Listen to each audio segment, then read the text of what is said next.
Hello everyone, hope you guys are all having a fantastic day today. Today we're going to be talking about Gann Fan levels, how to put them on your charts and what they're used for. So pretty much Gann Fan levels are used for support and resistance, some pretty key ones. You can see this is one I've had for a while on my charts, and you can see clear support levels, some resistance up here. We broke out above it, consolidated, held, then individually, came back down. They're not like an ultimate, like strong support level, but they can give you a really good opportunity to buy, especially when the price is tanking or really skyrocketing if you wanted to open up a short position. So they're very, very useful. And I recommend that you guys learn this skill because it's very, very important if you guys want to make that transition to becoming a full-time trader. All right. Now, one thing here, you guys notice I have an oscillator and an RSI on the bottom of my charts. If you guys have stuff like that and you don't want to delete it, all you have to do is go to the top right hand corner right here, and you're going to see this little button that says maximize pane. You're going to click on that and it gets rid of all of it, okay? Now, since I already have this on my screen, I'm actually just going to delete the drawings. There we go. And we have a naked chart with just three moving averages, the 20, the 50, and the 200 here, all right? Now, one thing before we start diving deeper into this, and make sure in the bottom right-hand corner you have the log button clicked on. And if you want to know if it's on, it'll turn blue. You see right now it's white. Now it is blue, all right? Now it's working. Now the log is on. Now, what you're going to want to do here, depending on your monitors, I have monitors this big, and I have monitors like, that stretch out pretty wide here. But you just want to have this chart, as much information on this chart as possible. I'm going to scale it down just a little bit because my head will block it if I actually do stretch it out too much. So what you're looking for here is a high and a low as far as Bitcoin's concerned. Now, what high, what low, that's up to you guys. It depends on what you're trading. If we wanted to, we can come back and, a little bit of historical data here back to 2018, 2020, and you can see we have a low from 2020, a low from 2018. You could do Gann Fans off of that if you wanted to, using these lows and these highs. That's not what we're going to do. We want to use more recent Gann Fan levels, if you will. So we're going to be going from last summer's low, or the lows of 2021, and the highs of, late 2021, where we reached $69,000 as far as Bitcoin's price is concerned. Now, we're going to zoom in here. I'm going to try to make this a little nicer there, and you guys can see everything. And you guys can see right here, we have a low for Bitcoin, and we have a high. Those are the two levels we're going to be using. Now, what we're going to do is going to put two horizontal lines on here. I would recommend it with a magnet. That way it just kind of snaps onto the wick. And just to make sure, we're going to drag it on top. That's the first one, Bitcoin 69,000. The second one down here is at 28,805. 28,805. Now, one last line we have to do here is going to be a vertical line. And we're just going to click that right there on top of the lows candle. All right? And you want to be doing this on the daily chart, obviously. You can do it on the weekly charts if you want to, but you might be using different levels of high and low because sometimes numbers can be a little bit different. Now, take the magnet off. Take the magnet off, and you can move this up and down all around, but do not zoom in, okay? From here on out, please do not zoom in, or it will affect everything you do going forward.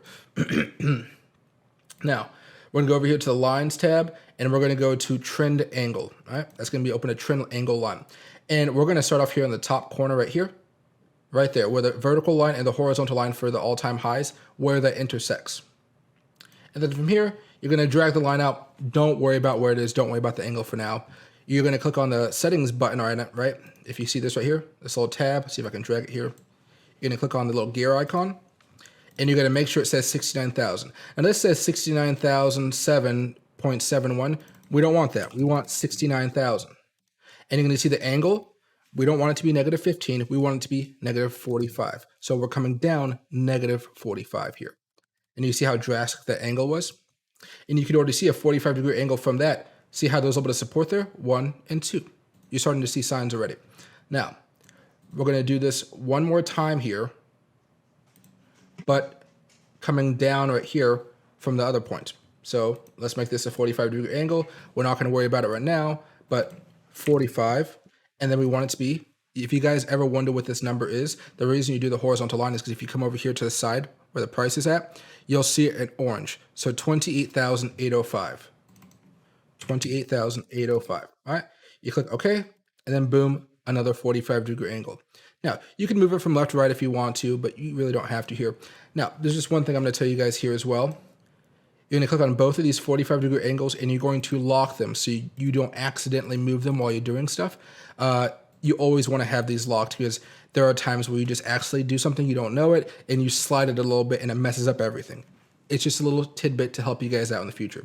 Now, we're going to go over here, right below the lines tab. We're going to go to one that has Fibonacci retracements, all that good stuff, Gann boxes, all that stuff. We're not going to do the Gann box. We're not going to do the Gann box squared, anything like that. We're just going to go to Gann Fans because this is much more helpful if you ask me. Going to click on it once, right here, and we're going to drag it. All right. And you want the 1-to-1, which is the one that's actually following your mouse. You want that to be lined up directly with this 45-degree angle line going down. All right. So go right here, have it on top of the other line, lock it, go to settings. Actually, let's not lock it just yet. Go to the settings icon again, make sure it's at 69,000, right? And then hit OK. Now lock it. And you could already see some support here. One, support, support, support. You can see how it's a little loose, if you will, but there's support there, support here, resistance there. So this one's going to be valid for us to use. And we'll talk about if it's not later on because we'll do this section, and then we'll also do another way if you want to more eyeball it and it actually adjust the 45-degree angle to the Gann Fan levels, which is what we're doing at the end of this video. All right, and then we're going to do it one more time down here. And again, the 1-to-1 right here that's following the mouse, we're going to line it up to the 45-degree angle that's going upwards. All right, there we go. And let's make sure it's at the right price, 28,805. There we go. And we're going to hit lock. Now, everything should be locked. That way, if I grab this, I'm not moving it, all right? If I don't lock this and I accidentally move this, I just did all that and I'm moving the Gann Fan instead.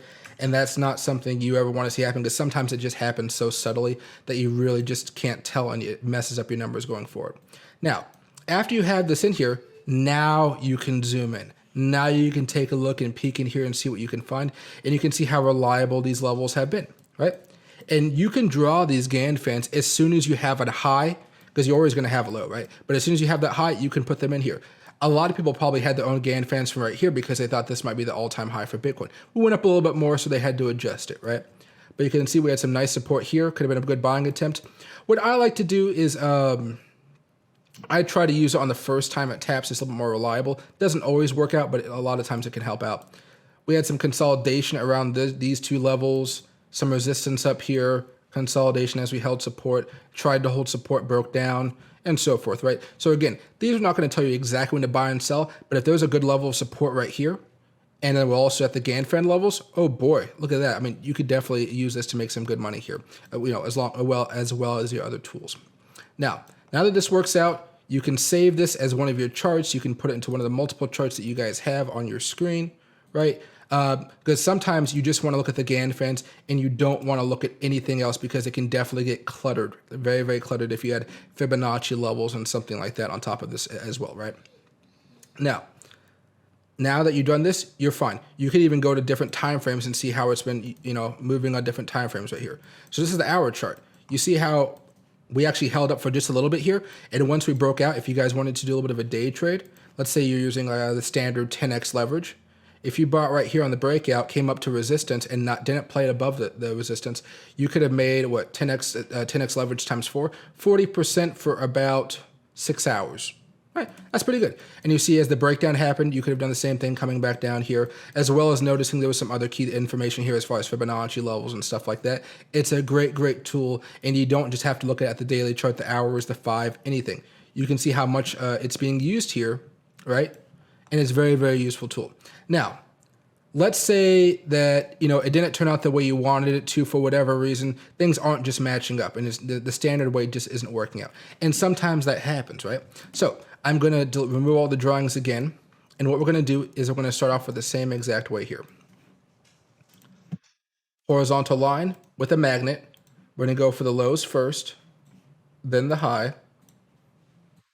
And I'll do this a little bit faster since we've already kind of done this. We're going to go to a vertical line, tap it right off the low. And now, this is where things change here. Again, log, move it around to however you want it to, but get ready to not move it for a little bit of time, okay? And let me stretch this out just a little bit for us. Now, what we're going to do is actually have the Gann Fan start before we have the 45-degree angle. So let's take off the magnet. Let's do the Gann fan. And from here, let's just spread it out. We're just going to put it on the chart for now. The goal of this, is to try to line it up where it looks a little bit more useful. So you can kind of see something like this. If the 2-to-1 was over here, it might work a little bit here, but it's not really working too much down here for us, right? It's working a little bit, but not as much as we might want it to. So let's keep on dragging it along and see if we can find any good support and resistance levels here. Let's see. This one looks okay. The 2-to-1 is being helpful right here. Low resistance right there. Broke out. Support. Broke down. Support right now. Support. You know, it's like Fibonacci levels. You have to kind of look at it a little bit. But this is something I could see. So now we're going to use this, okay, instead of the other one. Now what I'm going to do is just double check that this is really at 69,000. It's $40 off. I'm not going to let that happen. Now, once we've done this, you're not going to do the other Gann Fan level. You're not going to do it just yet. You're going to go to trend angle. Then from here, you're going to set this to a 45-degree angle, negative 45-degree angle, again at $69,000. And then what you're going to do here is going to break my rule. We're going to lock this in here. I'm going to lock the Gann Fan levels in here as well. You're going to scroll on this side right here until the 45-degree angle lines up with the 1-to-1. All right. The 45 will align with the 1-to-1 like we did it before, but kind of in reverse. So we're going to scroll and boom. Now they're aligned. All right. Now, once you're done here, now you make another 45-degree angle on the bottom. Let's just drop it anywhere. Let's make sure that's a 45-degree angle and 28,805. And make sure it's locked. Make sure everything else is locked, just making sure. You always got to be sure when you lock stuff in here. All right. Now, let's do another Gann Fan. And this one is actually just going to follow it exactly with the 1-to-1 here. If I can just get it right there. Sometimes it likes to lock in a little bit, which can drive me nuts. There we go. All right. Now we're going to make sure it's at the 28,005. And we want to make sure that's locked as well. All right. Now everything is locked, loaded, ready to go here. And now you can move around. You can zoom in here a little bit more if you wanted to. And let's go to the hour chart and see if it's any more reliable or, you know, however you want to use it. A little bit of support here. It's working. Not as reliable as I would say the first one, but there's a lot of times where it just doesn't work. The first one does because of how crazy crypto can be. So it depends chart by chart. You can see we got pretty close to support around here. Some consolidation. You see it wasn't as useful here. You know, on a macro level, it looks like this is more useful for the day chart. But on the other one, if you went with the standard one that we talked about a while ago, that's going to be more reliable for your, if you're looking to trade on an hour, like a day trader basically, and not just the swing trades. And if you want to see what it's supposed to look like, you'll make sure that both of these lines align, both the 45-degree angles align with those 1-to-1 levels here. And there you go. So this is what it's supposed to look like. But again, you can zoom in. It's not going to move the lines. Everything's locked in place. You're not going to accidentally drag something. And it's a very nice way to go. And again, in order to draw these lines, all you need is a high and a low. So for instance, when these lines were actually drawn, all I knew at the time was about that. All I had was this information. But now as we've kind of come down, you can see how useful this information has been for me and how I've been able to make a few trades here. Again, using other techniques, not just the Gann Fan levels. If I wanted to, I could add Fibonacci levels on here where I go from the same high-low for tracement levels. Lows here to the highs here. And then you can see when you put everything together, look at this. We were having some trouble here at the Fibonacci levels. We weren't able to really close above it and hold for a while. And so that was a clear level of resistance for a lot of people, which is why they continued to sell one after the other, after the other. And then you were just waiting for a double top right here where we broke the neckline. You short it, right? We had an opportunity a couple days ago to have a double bottom here, bottom one, bottom two, but we'd have to break above this level right here, this neckline, and then we'd have to break above this resistance and so forth. So there's so much data in here, you kind of have to spend a lot of time just practicing and practicing, but Gann Fans are a very crucial tool. And thank you guys so much for watching, and I hope you guys please choose to subscribe to the channel. Thanks, everybody. Talk to me nice, talk to me honestly, look in my eyes, don't let fun.